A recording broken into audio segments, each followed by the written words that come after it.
Students, I hope you all are doing well at your places, and today we'll be studying a very important chapter about Braille system.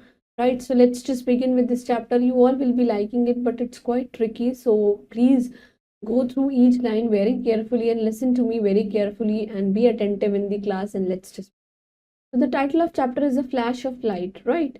See, in this chapter you will read about Louis Braille, who invented the Braille script for the blind people. देखिए, Louis Braille was a person जिन्होंने Braille script निकाली थी blind people के लिए. देखिए, blind people they are not able to see, but how they identify, actually they have all these alphabets, all these numbers, they are represented with the help of dots, right? And each dot is basically highlighted. वो ना ऊपर तक रहती है, so that we can press and they will identify कि ये कौन सा लेटर है या फिर कौन सा नंबर है, right? So let's just begin with this. So it was a cold day, बहुत ही ठंडे का दिन है, and Valentin Hoy walked briskly down the cobbled street, right? जो Valentin Hoy है, ये बहुत ही ज़्यादा briskly down the cobbled street means एकदम आप कह सकते हैं कि kind of rushed street पे briskly down means बहुत ही ज़्यादा ठंड हो रही है, कपकपाते हुए, they are just moving ahead. Okay, now it was getting dark and he was in a neighborhood he was not familiar with. अब बहुत ही ज़्यादा रात होने का समय हो रहा है, अंधेरा हो रहा है, और वो जिस पड़ोसी के साथ है वो उन्हें अच्छे से नहीं जानते हैं, right? He was on his way home, was thinking about the warm room and glowing fire that would greet him on his arrival. Actually वो घर की तरफ जा रहे थे, but what he was expecting कि एक ऐसा रूम मिल जाए जो बहुत ही ज़्यादा गर्म हो, वहाँ पे ऑन फायर जैसा कुछ हो रहा हो, और जैसे वो जाएं और वहाँ पे लोग उन्हें इस तरीके से ही, मतलब ऐसा रूम से वो ग्रेट हो, राइट?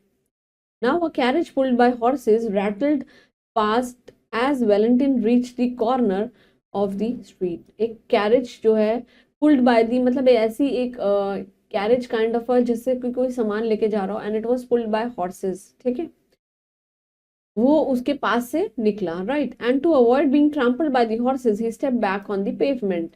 वो पेवमेंट मीन्स वो मेन स्ट्रीट से कहाँ पे आ गया, फुटपाथ पे आ गया, क्योंकि वो ये नहीं चाहता था कि उसको हॉर्स से चोट लग जाए. Trampled by the horses means कोई भी हैवी चीज जो आपके ऊपर रख जाए और उससे आपको क्या हो जाए, injury, right? Before Valentin could cross the road he heard a rustling sound behind him.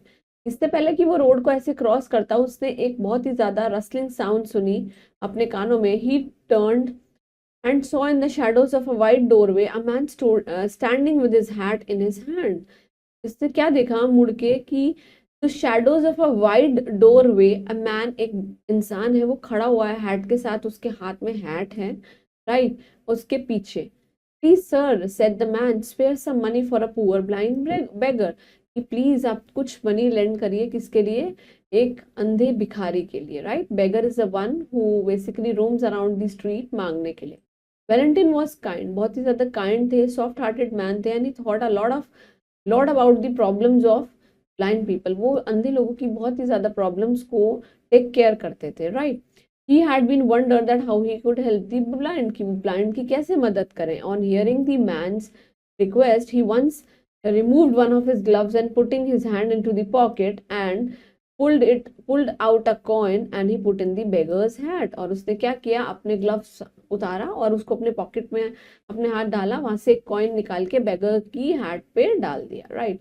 Now the blind beggar numbered his thanks and Valentin walked away. उसने उसको थैंक यू बोला और वहां से चला गया. ही वॉज हाफ वे, जितना वो आधे रास्ते पहुंचता, across the road, when he heard the beggar called out, sir please, sir please just a moment, क्या आप एक सेकेंड के लिए रुक सकते हैं sir?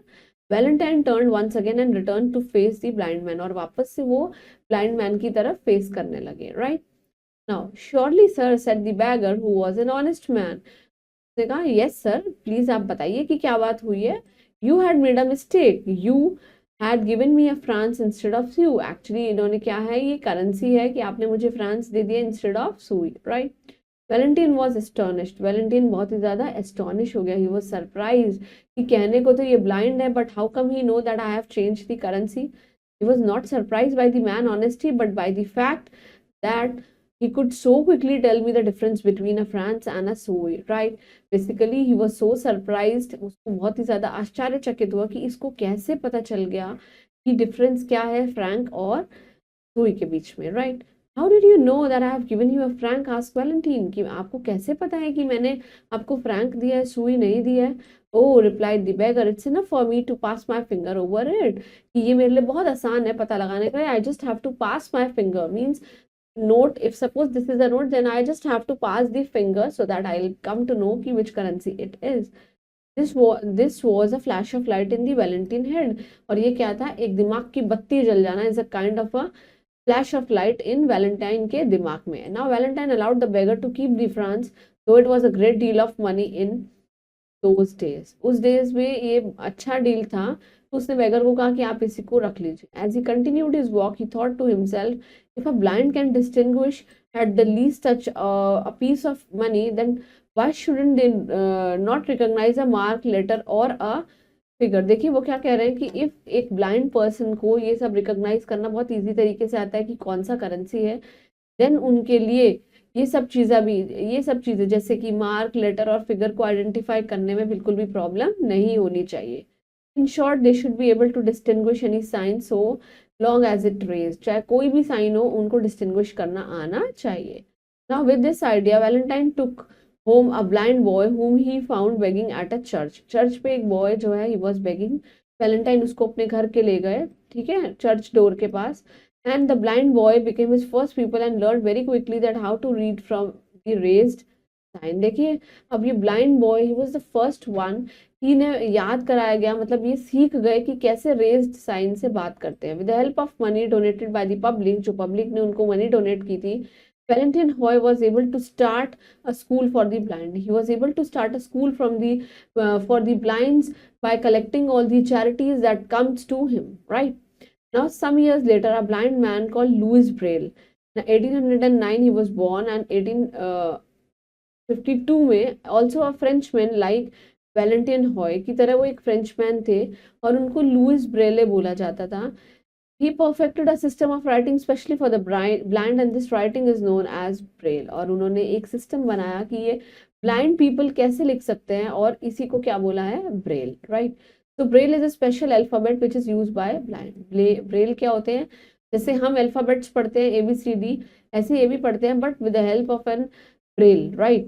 Now this alphabet is mark by the raised dot. अब देखिए ए जो है वो कैसे बना होगा? रेज्ड डॉट से, ऊपर से नीचे से वो रेज्ड होते हैं ऑन अ स्टिफ पेपर, एक बहुत ही कड़क पेपर के, which blind person can understand by the touch of their finger. जहाँ पे ब्लाइंड पीपल जो होते हैं वो सिर्फ अपने टच से ही पता लगा लेते हैं कि ये ए है या बी है. Now Louis Braille himself was a blind and worked in a blind school in Paris. Now it's a very sudden thing कि लुइस ब्रेले भी एक ब्लाइंड है और वो ब्लाइंड स्कूल में ही पेरिस में काम करके आए हैं. The system that he developed in 1834 was not much until about the time of Braille death in 1852. और ये सिस्टम जो है तब डेवलप हुआ था 1853 में, वो तब इतना यूज नहीं हुआ until जब ब्रेल की डेथ हुई, दैट इज 1952 में, तब वो जाके फेमस होने लगा. Now each letter in the Braille alphabet consist of one or more raise dot. जितने भी अल्फाबेट्स हैं जैसे A, B, किसी में कोई रेज डॉट है, किसी में नहीं है, तो मैक्सिमम कितने हैं? One or more, right? And in the diagram below, the small dot represents unraised mark and the large dot represent the raised mark. देखिए आप देख सकते हैं ये छोटे वाले डॉट्स जो है black, which you are visible on the board, ये आप देख सकते हैं कि ये वो रेज्ड डॉट्स हैं जिनको आप, ये बेसिकली अनरेज्ड मार्क हैं, और जो ग्रीन वाले हैं वो रेज्ड हैं, ठीक है? अब आप देख सकते हैं ये ब्रेल है, ये इंग्लिश में ब्रेले में H को ऐसे लिखा जाता है, E को एंड फर्दर O तक, right? Now from this diagram, from the diagram above, you can see the letter H consists of three raised dot. आप देख सकते हैं letter H में 3 raised dot हैं, और E में it consists of 4 dots. आप देख सकते हैं E में 4 dots हैं. Letter L consists of 3 dots as well. Letter L में 3 dots हैं. However, the dots for H, they are in different pattern from those which we can make of the letter for the L. मतलब जो H की dots हैं और जो L की dot है वो दोनों कैसी हैं? अलग है, right? So there are 6 possible positions for each dot. हर एक डॉट के लिए 6 positions हो सकती हैं. By placing the dots in various position, जब आप डॉट्स को वेरियस पोजिशन में रखते हैं, then 63 different patterns और shapes can be made. 63 different patterns और shape बन जाती है. This means that there are patterns for each of the 26 letters of the alphabet. जब 63 पैटर्न्स बन रहे हैं तो 26 लेटर्स जो हैं अल्फ़ाबेट के उनमें क्या हैं, वो उनके लिए भी अलग अलग डॉट्स हैं। And in addition to the 26 letter there are patterns for the special words or the words that are used lot in everyday language. देखिए 26 पैटर्न के अलावा भी, इनके अलावा भी स्पेशल वर्ड्स हैं, और वो वर्ड्स हैं जो कि आप बहुत ही ज़्यादा डेली यूज़ में यूज़ करते हैं। Some of them common, some of the common word such as and, it, if, for, the, many and others frequently words have one braille symbol each। इन सब में क्या होता है, एक एक braille symbol होता है, right? For example, the word and, it occurs very frequently in English। English में बहुत ज़्यादा and use करते हैं। To make it easier to read in braille, it is written like this। आप देख सकते हैं and को ऐसे लिखा जाता है। इसमें देख सकते हैं फोर रेज डॉट है और एक अनरेज है। Otherwise each letter would had been written like this. और बाकी अगर आप देखें तो ए को ऐसे लिखेंगे, एन को ऐसे लिखेंगे एंड डी को ऐसे लिखेंगे, बट एक साथ वो ऐसे लिखा जाएगा, right? Books in Braille have to be quite thick. जो ब्रेल की बुक्स होती हैं वो बहुत ही ज़्यादा थिक होती हैं। This is because raise dot जो होती हैं they are punched out. Raise dot ऊपर की तरफ पंच होती हैं in rows across each page, हर एक पेज में, हर एक रो में। The raise marks have to be big enough to felt by the finger tip. Finger tip पे वो फील हो जाए, वो इतनी बड़ी होती हैं। तो the paper has to be stiff. Paper कैसा होगा, एकदम कड़क होगा, स्टिफ होगा। And many books are written in Braille. Braille में बहुत सारी बुक्स भी लिखी गई हैं। Blind people can be taught how to read Braille. जो अंधे लोग होते हैं उन्हें ब्रेल पढ़ना सिखाया जाता है। And in the same way they can to read and enjoy the work of the great authors. इसी तरीके से वो भी बड़े बड़े ऑथर्स की पढ़ाइयों को, बुक्स को पहचान लेते हैं। And there are also machines that help the blind people write in Braille. कुछ ऐसी मशीन्स होती हैं जो कि ब्लाइंड पीपल को लिखने में ब्रेल में बहुत मदद करती हैं। आप देख सकते हैं ये ब्रेल अल्फाबेट्स हैं इंग्लिश में, right? You can see all those alphabets over here. Moving on to the word basket, the first word is cobble, means make up all the cobblestones, making round stones used of paving streets। streets को pave करके, उनको ठीक करके गोल गोल पत्थर बनाना, right? Avoid means to keep away from, किसी चीज से आपको पीछे हटाना। Trample means to tread heavily or something or somebody so as to cause damage or injury। Injury ना लग जाए इसीलिए, हैवी लोड ना पड़ जाए, suppose of horse, right? Soft hearted means बहुत ही ज्यादा काइंड है। And frank is a frank coin which is 100 centimetres का। And sou is a French coin which is no longer in use with 1/20th century of the franc, right? वो अब से use भी नहीं होता है। Distinguish means to be aware of the difference between the two or more people or thing। दो चीजों में डिफरेंस निकालना। And denote means to give or present something, किसी को कुछ देना, especially for a good cause, अच्छी चीज के लिए। perfect means to make something as possible, कितना परफेक्ट अच्छा बन सकता है। And represent means to stand for something, किसी चीज के लिए stand होना। Moving on to the exercise, first we'll be completing the oral exercises where we'll be learning how to pronounce each word correctly. So the first word is cobble, then next is the familiar, then next is trample, and then shadows, right?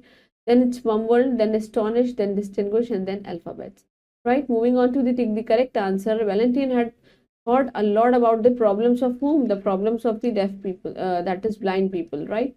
Valentine gave a dash to the blind man। Valentine ने क्या दिया, एक coin दे दिया था to the blind man। Valentine started a school for whom? Started a school for the blind people। And writing for the blind is known as braille system, right? Moving on to the fill in the blanks। Valentine was on his way home। अपने घर की तरफ जा रहा था वो। The blind dash mumbled his thanks। The blind beggar, उसने उसको थैंक यू बोला। Braille is a special dash which is used by blind। Braille एक स्पेशल अल्फाबेट है, वो कौन यूज करते हैं? That is blind। There are dash possible positions for each dot। There are 6 possible, right? Books in Braille have to be quite thick क्योंकि उसके अंदर raised dots भी दिखती हैं, right? Moving on to the true and false। Valentine seldom thought about the blind people। It's of course false। Seldom means बहुत ज़्यादा rare, right? Like साल में एक बार। Blind people can distinguish any mark on the paper। Of course it's true। The evening was quite warm। True। And Valentine gave the beggar a sou। It's false। He gave France, and a sou is more value than a France। I think it's true, right? Valentine stepped back into the pavement to avoid the horse's tumble। Of course it's true, right? Moving on to the answer the following questions. Please complete all your question answers in your respective notebooks by your own. I hope you all understood this chapter. This chapter was quite little bit tricky, but please make sure that you just go through this scientist, that is Louis Braille. Please make sure that from Google you'll be finding out few lines on Louis Braille and you'll be writing in your respective notebooks. And apart from that, if you came across any difficult word, please do write the word meanings and start studying hard for your exam and stay blessed. Thank you.